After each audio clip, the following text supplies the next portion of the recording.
이제 우리 다 같이 오늘 하나님께서 주실 생명의 말씀을 우리 다 함께 보시겠습니다. 드디어 이제 11장이 끝나고 12장으로 넘어가겠습니다.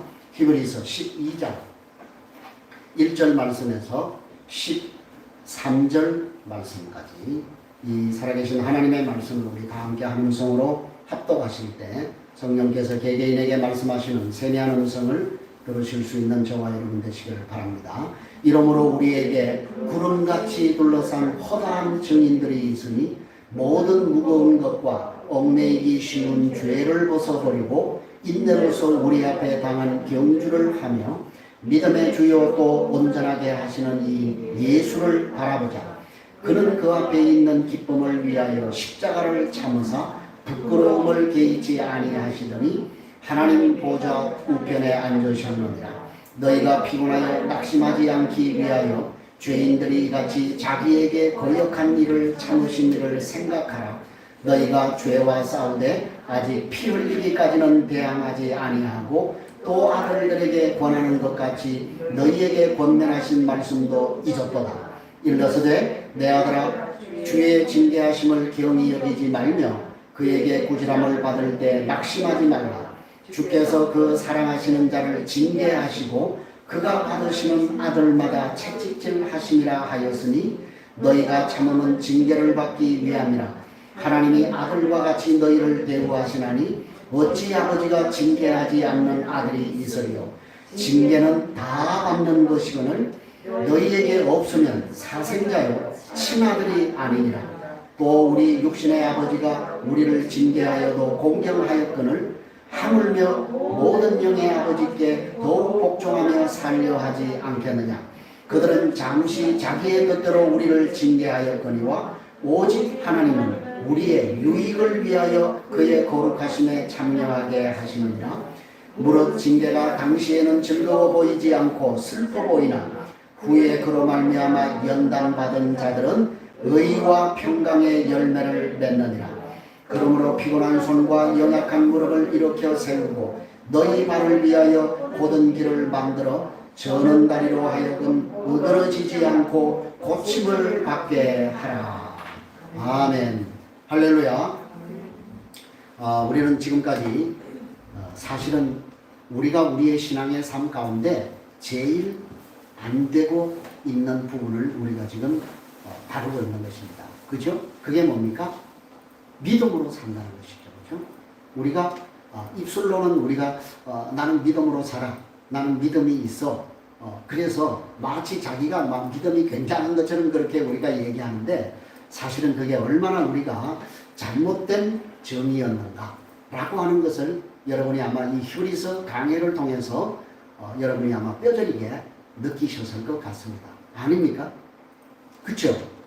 믿음으로 산다고 하는 것이 입으로만 우리가 얘기한다고 해서 그것이 믿음으로 사는 것이 결코 아니라고 하는 것을 우리는 이제 잘 알게 된 것입니다. 그래서 도대체 믿음으로 산다는 것이 도대체 뭐냐는 거예요. 믿음이라고 하는 것이 지식인가? 감정인가?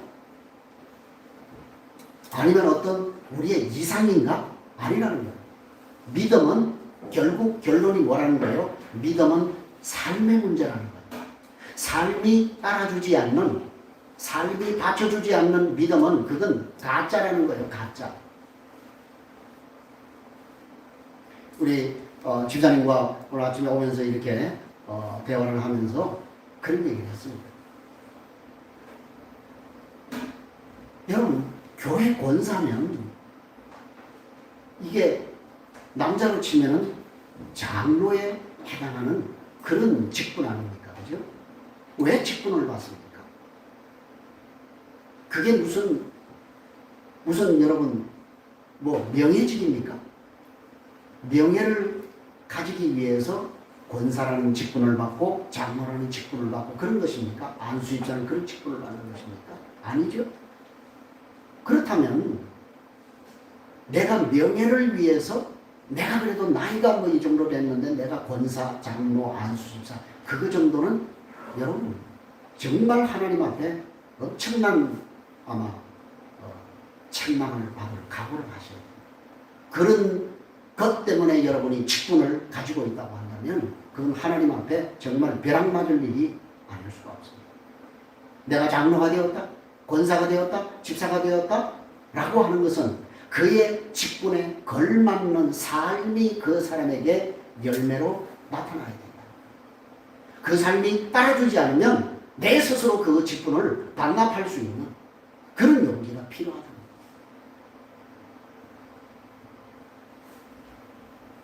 어떻게 권사가 되었어?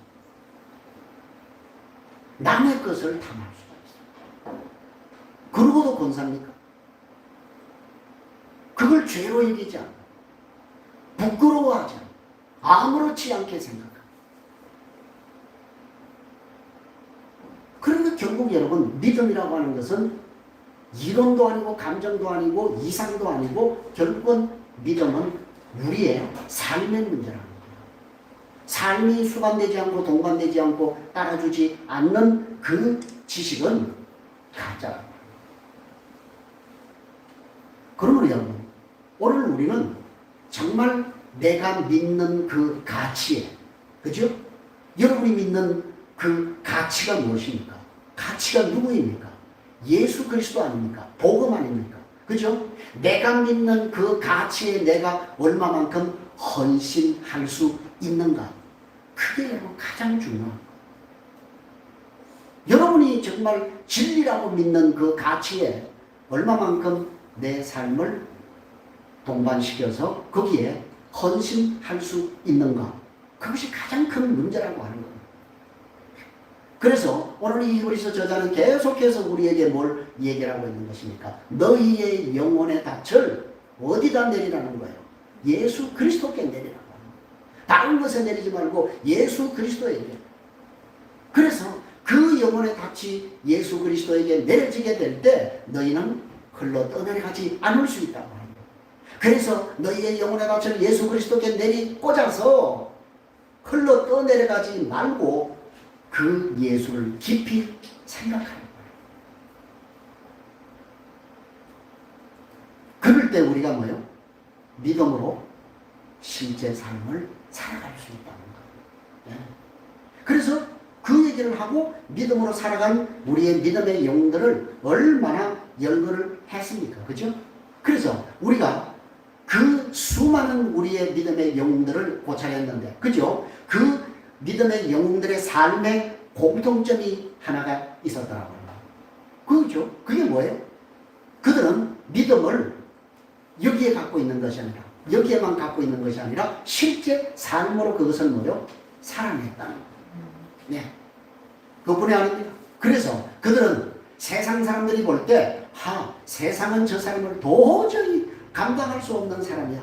세상이 감당할 수 없는 그런 믿음의 삶을 살았다고. 그러다 보니까 그들의 삶은 변함이 없었다라고 하는 거예요. 말 그대로 주님이 부르실 때까지, 그죠? 주님이 오라고 할 그때까지 그들은 끝까지 뭐예요? 믿음으로 그렇게 살았던 사실을 우리에게 보여주고 있는 것입니다. 그러니까 여러분, 우리는 믿음의 영웅들을 아무나 그 믿음의 목록에 넣지 못한다는 거예요. 잠시 내가 믿음으로 살았다? 과거에 내가 뭐 얼마나 얼마나 내가 열정적으로 주를 헌신하고 주를 사모하고 또 내가 믿음으로 살았던 영담이 있다? 그것이 중요한 게 아니에요. 그런 영담이 있으면 지금도 그 삶을 영위할 수 있어야 된다. 유지할 수 있어요. 지속할 수 있어야 된다고 말하는 것입니다. 그래서 평생 이 내가 믿는 그 예수 그리스도라고 하는 이 진리의 가치에 목숨을 바친 사람만이, 생명을 건 사람만이 이 믿음의 영웅의 반열에 들어설 수 있다고 성경은 우리에게 말씀을 하고 있는 것입니다. 그래서 이 믿음의 영웅들, 이 믿음의 사람들은 그 믿음으로 살기 위해서 거절할 것을 거절했다. 그죠? 네. 그래서 사실은 여러분, 착한 사람이 예수를 잘 믿는 거 아니에요. 착한 사람이 예수를 잘 믿는, 끊고 맺는 것이 정확한 사람이 예수를 잘 믿어요. 여러분, 착한 사람이 천국 간다? 천천만만의 콩떡입니다. 아니, 끊고 맺는 것이 예스와 노가 분명한 사람이 사실은 예수를 잘 믿어요. 그런 면에서는 저도 참 자격이 참 별로 없는 거예요. 왜냐하면 우유부단하니까. 두리뭉술하니까. 그래서 어떤 면에서는 착한 사람보다 정말 예스와 노가 분명한 사람이 신앙이 상장합니다. 믿음으로 살아요. 그래서 그들은 거절해야 할 때를 아는 거예요. 거절할 것은 칼같이 그것을 거절하는 거예요. 그러다 보니까 상황을 이겨내는 것이죠. 환난과 핍박이 그들에게 와도 그들은 결코 그 환난과 핍박에 지지 않는 거예요. 이겨내는 거예요. 이들이 바로 오직 예수 그리스도에게 자신의 모든 것을 던진 사람들이 아닐 수가 없는 것입니다. 여러분, 정말 여러분이 이 믿음으로 살기 위해서는 세상이 여러분을 유혹하는 그것을 여러분이 끊어낼 수 있는 결단이 필요하다니까요. 용기가 필요하다니까요. 근데 그게 녹록하지가 않아요. 그죠? 그게 쉬울 것 같으면 다 믿음으로 살겠죠. 그죠? 그런데 여러분, 여기 우리에게 중요한 사실을 얘기합니다. 히브리 저자가요, 이 믿음의 영들을 실제 이름을 거론하면서 쭉 우리에게 많은 믿음의 영들을 열거하고 난 다음에 오늘 말씀에서 우리에게 뭐라고 출발합니까? 이름으로, 그렇기 때문에 라고 하면서 또 뭐라고 얘기합니까? 우리에게는 구름같이 둘러싼 허다한 증인들이 있다, 이렇게 얘기합니다. 그 이름을 낱낱이 기록하면 책이 부족하다는 거예요. 지면이 부족하다는 거예요. 허다한 증인들이 있다는 거예요. 여러분, 여기에 우리는 도전을 받아야 합니다. 여러분이 볼 때 믿음으로 사는 사람이 없는 것 같아도 주님은 분명히 우리에게 뭐라고 말씀했습니까? 하나님이 바알에게 무릎 꿇지 않는, 그래서 보세요. 엘리야, 하나님 나만 남았습니다. 그죠? 지 혼자만 예수 잘 믿는 사람이라고 그냥 나만 하나님 바라보지, 이 이스라엘에, 북이스라엘에 하나님을 바라보는 사람은 나 한 사람밖에 없습니다 라는 다소 교만 섞인 그런 고백을 했단 말이에요. 그 주님 하나님 뭐라고 말씀하세요? 아니야, 바알에게 무릎 꿇지 않는 남은 자 7,000명이 남아있다, 이렇게 얘기해요. 그리고 여러분은 7천에 들어갈 여러분 믿음이 있으십니까? 여러분 자신을 돌아보시나요? 김바다, 너무 타이밍이 절묘하지? 너는 7천에 들어갈 수 있는 믿음이 있니?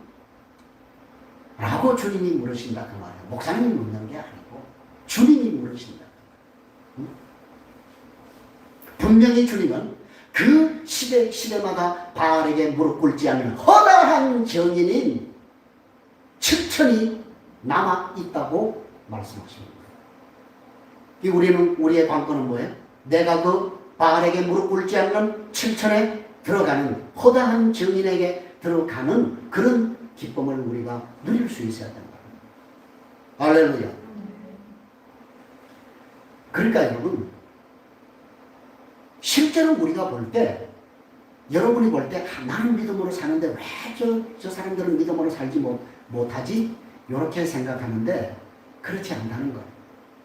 여러분의 생각보다도 훨씬 더 믿음으로 사는 사람들이 우리 주변에 많이 있더라고 하는 거예요. 그럼 지금 뭘 얘기하는 겁니까? 지금 이 히브리서 수신자들은요, 자기들만 제일 최악의 상황이고, 자기들만 최악으로 힘들고, 핍박받고, 고난받고, 힘들고, 고난 속에 있다라고 얘기합니다. 근데 히브리 저자는 그거 아니라는 거예요. 너희보다도 훨씬 더 그런 열악한 상황 가운데서도 믿음을 지키기 위해서 몸부림치는 그런 믿음의 영웅들이 얼마나 많이 있는지 너희는 알아야 한다. 그래서 너희도 뭐예요? 너희도 그것을 알고 이겨내라는 거예요. 참아내라는 거예요. 견뎌내라는 거예요. 믿음으로 그것을 극복하라고 하는 거예요. 그래서 나 혼자 남았다 이렇게 생각하지 말라는 거예요. 다 그냥 시류에 그렇게 휩쓸려서 살아가는데 나만 이렇게 무슨 내가 무슨 용가리 통도냐? 나만 이렇게 깨끗하게 거룩하고 순결하게 살면 뭐해? 이렇게 생각하지 말라는 거예요. 아니라는 거예요. 훨씬 더 우리의 생각을 넘는 그런 수많은 믿음의 증인들이 그렇게 믿음을 지키기 위해서 오늘도 분투하고 핍박과 환난과 고난과 상황과 역경 가운데서 믿음을 지키기 위해서 몸부림치는 그런 증인들이 있다는 거예요. 그래서 너희 격려받으라는 거야. 너희만 그런 것이 아니라는 거야. 왜 나만 겪는 고난이냐고 이렇게 불평하지 말라는 거예요. 아니라는 거예요.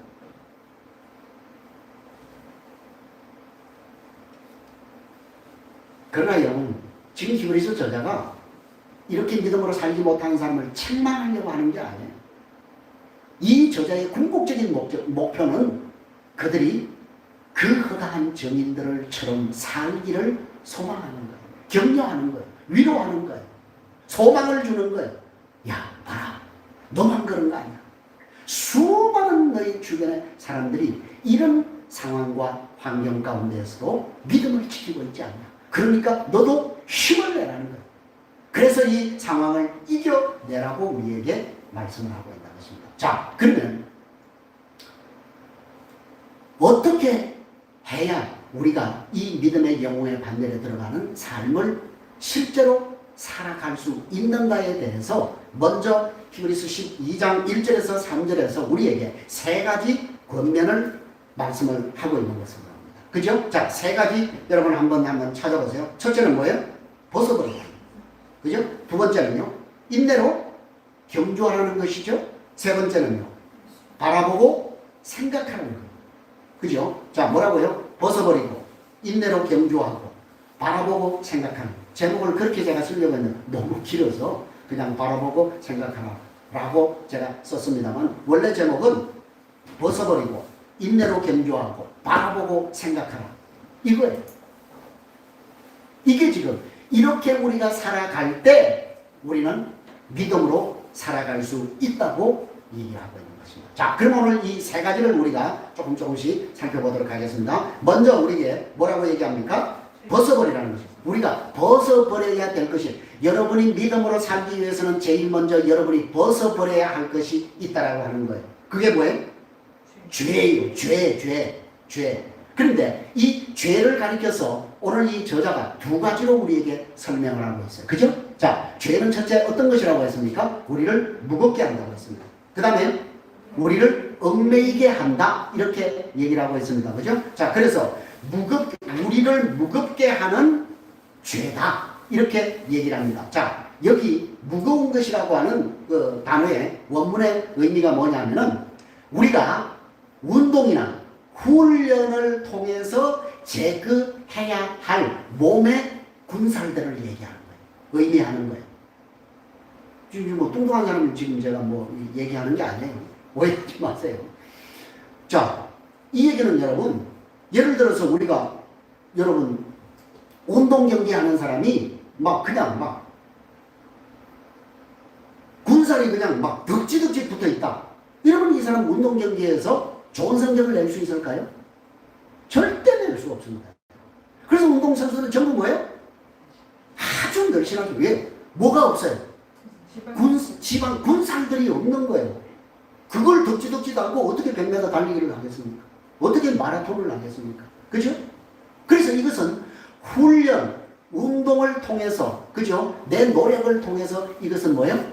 제거해야 할 군살들을 의미한다고 여러분이 생각하시면 되는 거예요. 여러분, 예를 들어 그런 거예요. 여러분이 이사하는데 짐이 많은 사람이 이사하기가 쉬워요? 짐이 적은 사람이 이사하기 쉬워요? 말할 필요가 없죠. 그죠? 짐이 적으면 적을수록 이사하기가 훨씬 수월한 것과 같은 이치가 아닐 수가 없는 것입니다. 만약에 여러분, 이 땅이 영원한 것처럼, 영원할 것처럼 그렇게 생각하면서 이 땅의 것을 그냥 여러분의 몸에 주렁주렁 그렇게 많이 달고 다니는, 달고 사는 사람은 결코 믿음으로 살 수 있다 없다? 그렇게 못 산다는 거예요. 순례자의 삶을 절대로 살아갈 수가 없다는 거예요. 그래서 지금 바울은 우리에게 너희도 지금 신앙의 경주를 하고 있지 않냐? 그래서 지금 그 신앙생활을 경주에 지금 비유를 하고 있는 것입니다. 신앙의 경주를 하고 있는 사람이 몸에 온통 무거운 거 군살들 신앙에 방해가 되는 그런 방해물을 달고 다닌다고 한다면 그 사람이 결코 좋은 신앙의 성적을 낼 수 있다 없다? 없다는 거예요. 그죠? 그걸 지금 우리에게 얘기를 하고 있는 것입니다. 그러니까 여기에서 여러분 무거운 것이 무엇일까요? 우리가 믿음의 경주를 하면서 달려가는데 끄러김이 되고 방해가 되는 것들을 여기에서 무거운 것이라고 그렇게 얘기를 하는 것입니다. 그런데 여러분 여기 중요한 게 뭐예요? 요 무거운 것들이 뭐라고요? 죄라는 거예요. 죄. 여러분 죄는 우리가 어떻게 해야 돼요? 버려야 돼요. 여러분이 죄를 가지고 있으면 안 돼요. 죄는 버리라고 하나님이 우리에게 분명히 말씀하는 거예요. 그죠? 죄는 여러분이 품고 있으면 안 돼요. 죄는 반드시 내동댕이 쳐야 된다 그 말이에요. 근데 여기 벗어버린다고 하는 이 단어가요. 야고보서 1장 21절에 모든 더러운 것과 넘치는 악을 내어버리고 라고 할 때 내어버린다라고 하는 이 단어와 이 단어가 같은 단어, 똑같은 단어예요. 그래서 여기 벗어버린다, 내어버린다라고 하는 말의 문자적인 의미가 뭐냐면은 좀 다소 과격해. 집어치운다는 거예요. 내동댕이 친다는 거예요. 중단한다는 거예요. 굉장히 좀 과격한 그런 단어를 여기에서 썼단 말이에요. 벗어버리라, 내어버리라 이렇게 얘기할 때 바울은 그냥 유순하게 그렇게 말하지 않았다는 거예요. 강력하게. 여러분 죄는 벗어버려야 돼요. 내던져야 돼요. 품고 있으면 그 죄가 여러분을 파멸로 멸망의 길로 인도하는 사실을 분명히 여러분 기억하셔야 돼요. 두 번째로 우리가 벗어버려야 할 것이 뭐라고요? 얽매이게 하는 죄라고 얘기합니다. 얽매이게 한다. 요 얽매이게 한다라는 원문의 의미는 너무 가까이 이렇게 달라붙어 있어가지고 도저히 내가 떨쳐버릴 수 없는 죄. 오늘 여러분이 이 본문 말씀을 제가 여러분에게 말씀드린 이 무거운 죄와 얽매이게 하는 죄를 여러분이 집에 가셔서 따로 묵상을 하셔야 돼요. 내가 믿음으로 살지 못하게 하는 나를 무겁게 하는 군살들의 죄가 무엇인가? 그 다음에 나를 얽매이게 해서 내 몸에 딱 달라붙어 있어가지고 요걸 다른 말로 하면 습관이라고 얘기할 수 있는 거예요. 습관. 그죠? 습관. 그러니까 내가 하루라도 요거 안 하면 종이 쑤셔. 요런 것들. 요런 것들이 얽매이게 하는 죄예요. 죄라고 했습니다, 여러분. 근데 여러분, 요 얽매이게 하는 죄가요, 무슨 살인이나, 그 다음에 뭐라고요? 간음, 폭력, 전쟁, 이런 걸로 여러분이 생각하는데, 그게 아니에요. 그 의미가 아니라니까요. 엄청난 여러분이 생각할 때, 진짜 죄라고 우리가 여길 만한 그런 것을 지금 얽매이는 죄라고 얘기를 하고 있지 않습니다. 너무너무 여러분이 생각할 때, 그것도 죄야? 라고 하는 것이 여기 얽매이게 하는 죄라는 거예요. 어떤 것이 있을까요? 예를 들어 여러분이 어떤 거 내가 막 매일 보는 뭐가 있는데 요거 못 보면 내가 그냥 잠 못 자. 요거 안 보면 잠 못 자. 내가 어떤 드라마에 빠졌는데 그 드라마 오늘 못 보면 나는 그냥 막 못 자. 여러분 이게 얽매이게 하는 죄예요. 여러분의 뭘 방해하는, 여러분의 경건의 삶을 방해하는, 하나님의 말씀을 묵상하고 여러분이 하나님께로 가까이 가는 그 삶을 방해하는 이런 것이 전부 뭐라고요? 얽매이게 하는 죄라니까요. 내가 하루도 게임 안 하면 안 돼. 이런 거. 웹툰? 내가 하루라도 요거 안 보면 요거 내가 안 돼. 요게 뭐예요? 요거 사소한 거. 사소한 거예요. 이 사소한 습관. 그죠? 다른 말로 하면 중독. 여러분이 중독되어 있는 거. 중독이라고 하니까 무슨 마약 이런 것만, 알코올 이런 것만 생각해. 아니에요. 여러분이 뭔가에 어떤 취미나 어떤 것에 중독되어 있는 그걸 보라고 말이에요. 그게 전부 여러분을 얽매이게 하는 죄예요. 그걸 뭐 하라고 하는 거예요? 내동댕이 치라는 거예요. 패대기 치라는 거예요. 벗어버리라는 거예요. 내어 던지라는 거예요. 그걸로부터 도망가라는 거예요. 여러분이 얽매이는 죄가요, 가장 여러분을 경건의 삶으로 가는 방해물 중에 방해물이 바로 이 얽매이게 하는 죄라고. 이게 딱 몸에 달라붙어가 습관이 되어가지고 도저히 떨쳐낼 수 없는 이런 습관들. 이런 것이 바로 얽매이게 하는 죄라고 하는 거예요. 그러면 여러분이 정말 여러분을 무겁게 하고 여러분을 얽매이게 하는 죄가 무엇인지를 깊이 묵상하셔서 그것을 떨쳐내시기를 주님의 이름으로 축복합니다. 그 다음에 우리가 믿음으로 살기 위해서는 이러한 무거운 것과 얽매이게 하는 죄를 벗어버리는 것으로 끝나는 것이 아니라 인내로서 경주해야 된다. 여기 또 뭐가 나와요? 인내라고 하는 단어. 그래, 다른 말로 믿음 이꼬르 인내라는 거예요. 믿음은 곧 인내. 인내는 곧 믿음. 그래서 지속하는 거. 이게 안 돼. 우리가 잠깐은 믿음으로 살 수 있잖아요. 그죠?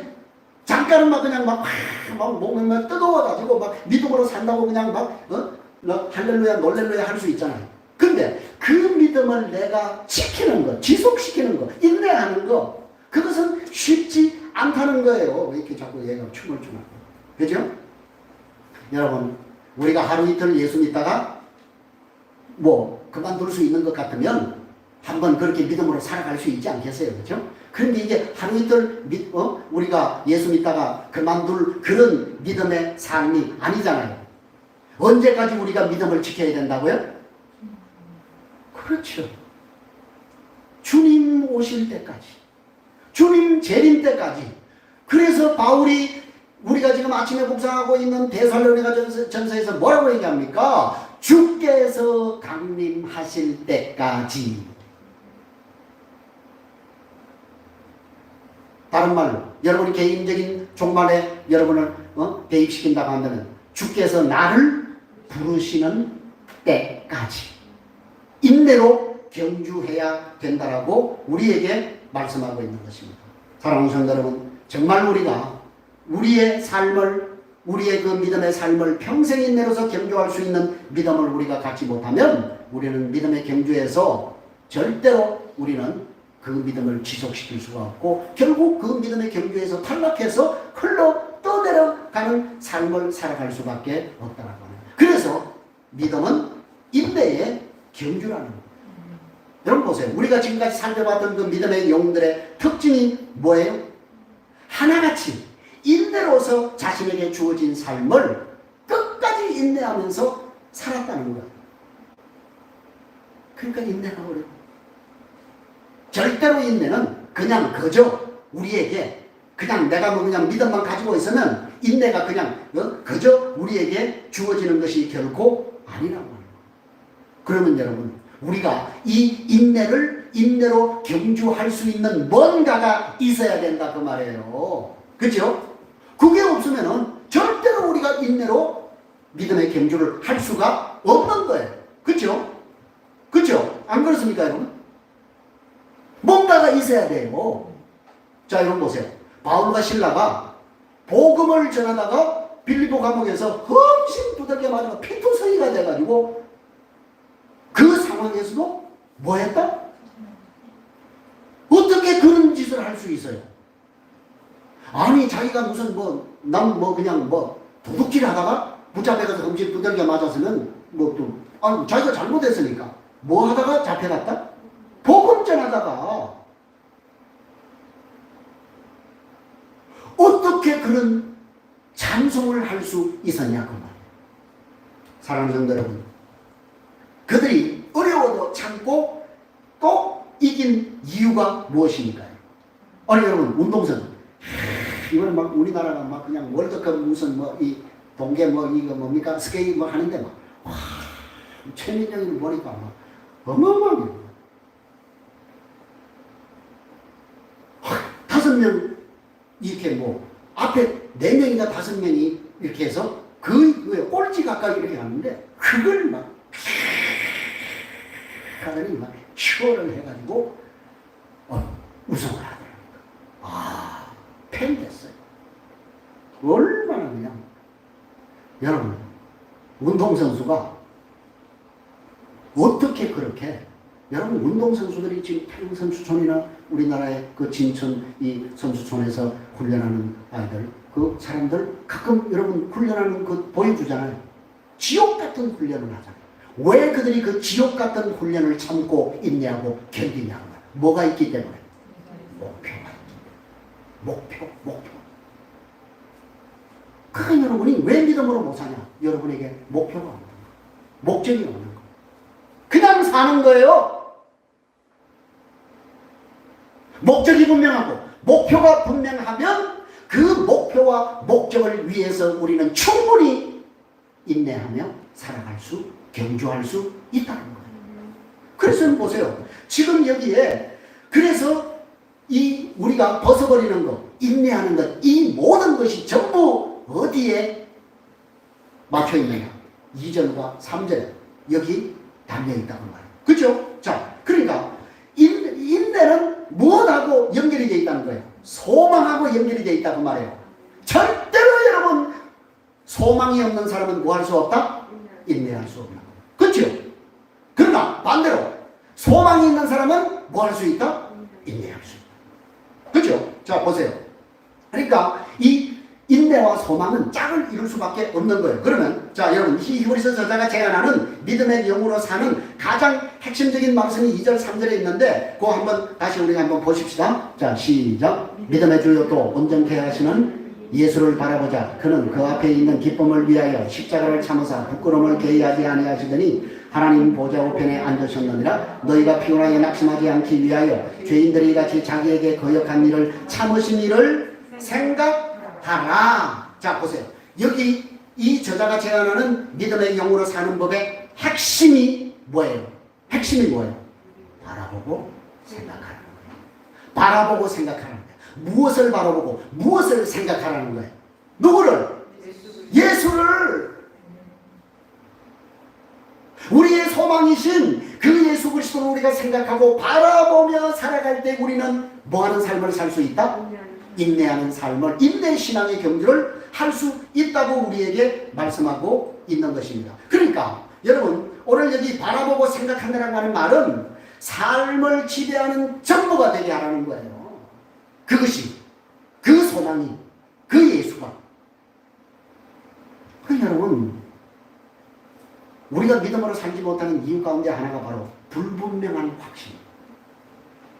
도대체 확신이 없는 거예요. 확신이. 혹시 여러분 가운데 지금 아직도 내가 지금 천국 백성인지 뭔지 아직도 여러분이 확신이 안 선다고 한다면 어떻게 믿음의 경주를 할 수 있냐고 말이에요. 그러니까 뭐예요? 흔들리는 거예요. 그러면 시류에 빠져서 그게 그냥 따라서 살아갈 수밖에 없는 거예요. 그러니까 여러분 인내로 경주할 수 있는 사람은 정말 예수 그리스도에게 내 모든 삶의 가치를 전부 투자해야 비로소 우리가 인내하면서 믿음의 삶을 살아갈 수 있다는 결론을 우리가 낼 수 있는 것입니다. 그래서 여기 지금 예수님을 우리에게 인내로 경주할 수 있는 분이라고 우리에게 소개를 했는데 그분이 어떤 분이라고 지금 우리에게 소개를 하고 있는 것입니까? 그분은 어디 있는 기쁨을 위해서? 앞에 있는 기쁨을 위해서 뭘 했다고요?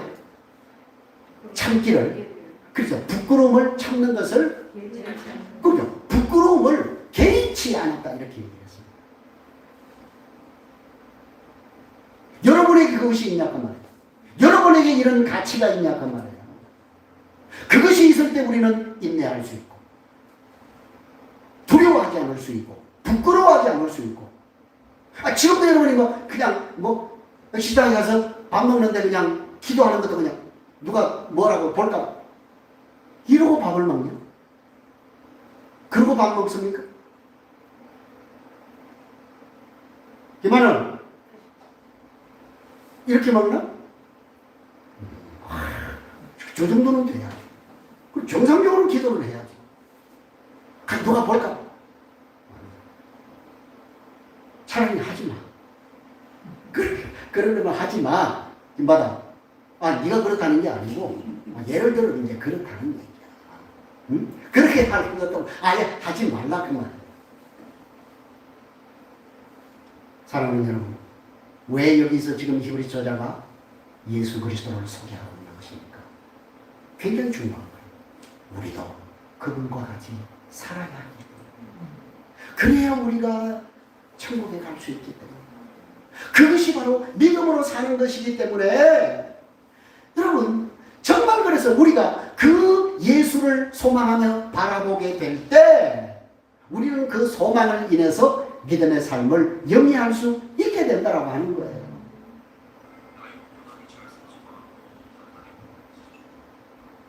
이게 뭐 갑자기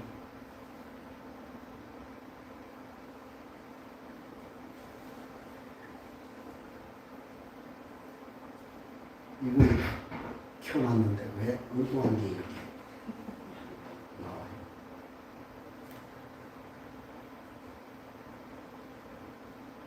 여러분, 예수님이 이 소망 때문에, 예수님도 이 소망 때문에 뭘 부끄러워하지 않았다고요? 십자가를. 예수님도 이 소망, 그죠?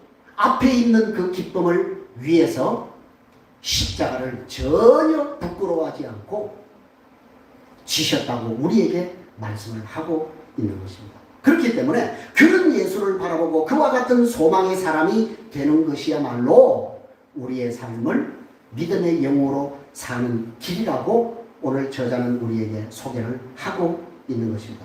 물론 여러분 그 이면도 있습니다. 그죠? 여러분, 우리가 믿음의 영으로 살아갈 때 우리도 때로는 뭐 할 수 있다? 우리도 피곤하여 낙심하고 절망할 수도 있다고 얘기하지 않습니까? 그죠? 그죠? 아니 여러분 항상 충만합니까? 여러분이 인내로서 믿음의 경주하는데 항상 여러분 성령 충만해요? 아니잖아요. 여러분도 그렇게 믿음의 경주를 하다 보면 낙심되고 지치고 또 우리가 막 푹 이렇게 주저앉을 때 있잖아요. 그죠? 그때 뭘 생각하는 거예요? 예수 그리스도를 생각하는 거예요. 그럼 이게 3절이 3절. 이게 3절. 우리도 신앙의 위기가 올 수 있다는 거예요. 우리의 신앙의 위기, 위경 이런 것들이 올 때 김희설 히브리서 12장 3절 암송 시작. 우리가 피곤하여 너희가 크게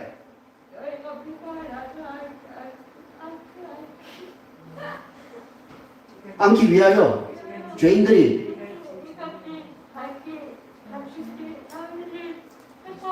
아멘. 지금 확실하게 외워요. 여러분, 우리가 피곤하여 낙심하지 않기 위하여 예수님께서 죄인들이 이같이 자기에게, 예수님에게 거역한 일을, 여러분 우리가 얼마나 예수님을 거역해요. 예수님의 죄를 심지어. 그런데도 예수님은 그걸 다 뭐예요? 참으셨다라고 얘기하잖아요. 자기를 향해서 자기를 은 30에 팔아넘기는 가룟 유다까지 예수님은 뭐예요? 끝까지 뭐예요? 보듬으셨다. 참으셨다.